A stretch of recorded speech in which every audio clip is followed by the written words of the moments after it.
Program pembinaan dan peningkatan kualitas DAI yang dilaksanakan Dinas Syariat Islam Kabupaten Aceh Besar telah memasuki gelombang keempat yang berlangsung di Hotel Madinatul Zahra Lampenarut, Kecamatan Darul Imara, Kamis 29 September 2022. Kepala Dinas Syariat Islam Aceh Besar Rusdi menjadi pemateri pertama gelombang keempat pembinaan dan peningkatan kualitas dai dan khatib yang diikuti peserta dari 5 kecamatan.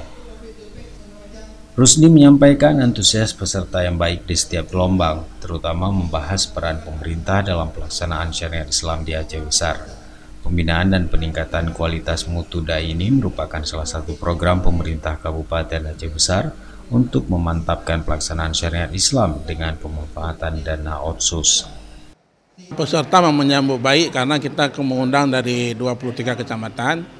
Mereka rata-rata memang pakar-pakar juga yang ikut ini kan, bukan orang pemula.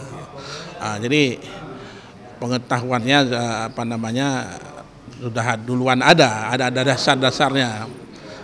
Cuman karena kita juga memakai tenaga narasumber itu dari kalangan akademisi, dari kalangan daya, praktisi, juga menambah khasanah terhadap para dai dan khatib dalam menyampaikan pesan-pesan keagamaan kepada masyarakat.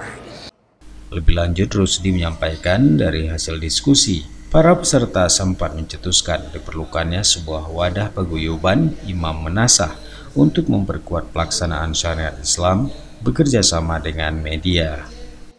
Tadi memang dikatakan bahwa ketika kita ngomong sendiri mungkin tidak ada yang dengar. Jadi saya berpikir bahwa di kita ada 604 kampung, yang semua kampung itu pasti ada imam nasahnya. Jadi imam nasah ini belum ada paguyubannya, sementara kecil sudah ada abdesi ya.